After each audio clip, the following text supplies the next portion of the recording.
to the drawing board. Today we will be setting up for success, also known as making lots of money.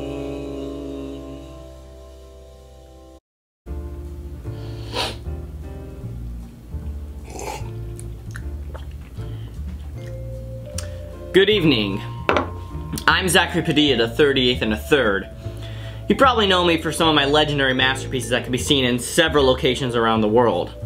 Some of which even inspired the greats such as Michelangelo and Van Gogh and even Kanye West. All of which are some of my favorite artists.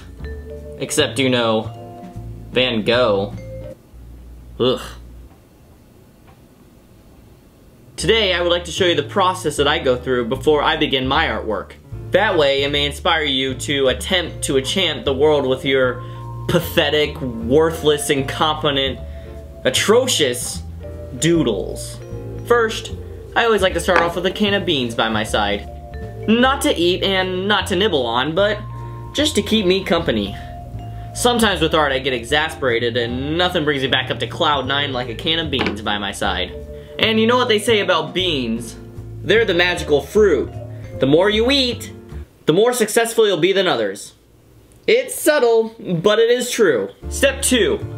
Always make sure you have the following art supplies. A pencil, made from the finest maple tree. An eraser, to help you forget mistakes.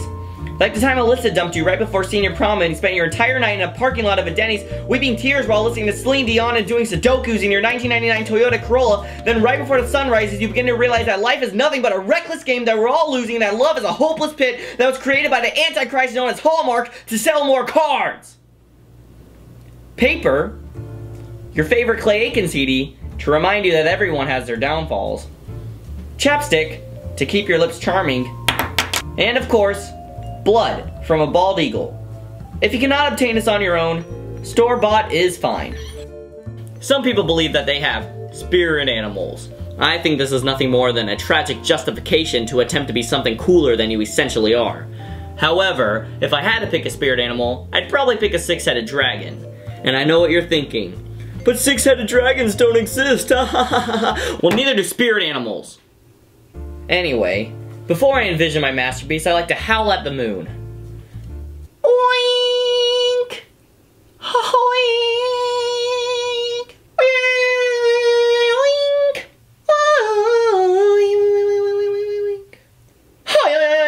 Oink!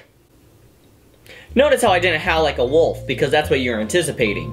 And with art, you should always strive to astonish others. Don't be weak and give in to what they want. That's called being a communist, which is number 3 on my list entitled, Things You Never Want to Be. The final step in beginning a masterpiece is easily the most important part. You must envision the masterwork you are about to perform. Close your eyes and say a quick prayer with me. Dear art gods, you know what to do. Amen.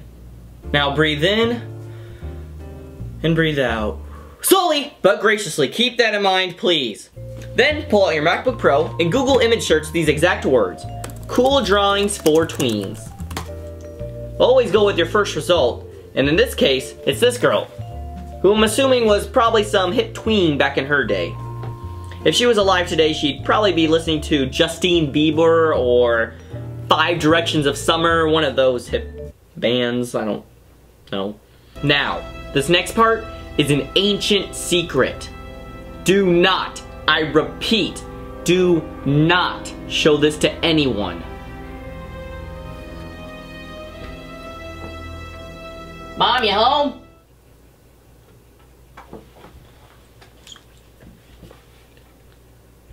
Now, you're gonna press this button and this button. And that combination of buttons will create some kind of demon fairy tale like magic and send it from this device to another device. And that device will duplicate the image onto a sheet of snow. And boom! You're done. It's actually pretty easy. I do all my drawings this way and no one's caught on to it yet. Good luck to you, my young Padawans. May the divine MacBook bring you and your family riches for ages. We'll see you next time. And I know this without a doubt, I miss the way you made me feel inside when you disappeared. drive all the way to Taco Bell just to get a hint